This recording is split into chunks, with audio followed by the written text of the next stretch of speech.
Manekshaw centre में आयोजित एक कार्यक्रम के दौरान भारत के सीडीएस अनिल चौहान ने पाकिस्तान को लेकर एक और बड़ा खुलासा किया है। ऑपरेशन सिंदूर में जब 4 दिनों के युद्ध के दौरान भारत ने पाकिस्तान पर हमला किया तो पाकिस्तान ने किस तरह से 10 मई को हमले किए, इसकी जानकारी उन्होंने दी।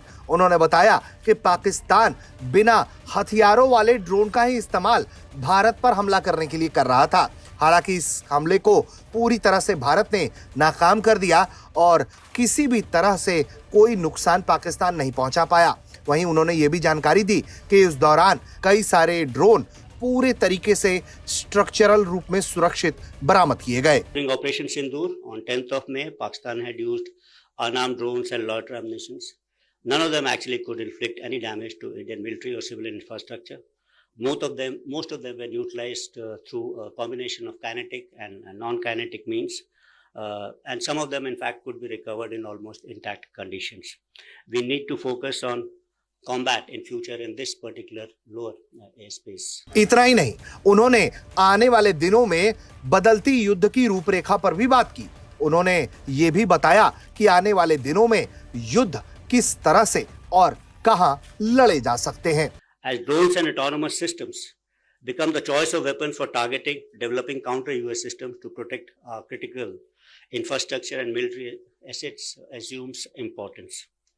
Counter-UAS operations are extremely complicated. Detecting, identifying, tracking, and neutralizing drones involves creation of a counter-UAS grid that must be capable of integrating and networking multiple technologies such as radars, sensors, jammers, as well as directed energy weapons. The effectiveness of this architecture will hinge upon seamless coordination and integration across air defense networks, civil aviation, regulators, and local command and control structures to avoid gaps, fratricide, and operational blind spots. The modern counter-UAS system grid is not only about technology, it's about fusing disparate assets into a resilient, adaptive ecosystem that can dynamically respond to the evolving aerial threats in a contested lower airspace. यकीनन युद्ध में एक नया हथियार drone और US systems बनकर सामने आए हैं। इसके अलावा जो लड़ाई पहले ग्राउंड पर होती थी और आसमान में होती थी, वो अब लोअर एयर स्पेस पर आ गई है।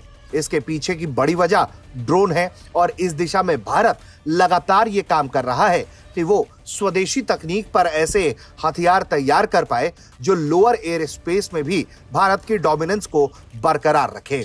ब्यूरो रिपोर्ट, भारत तक।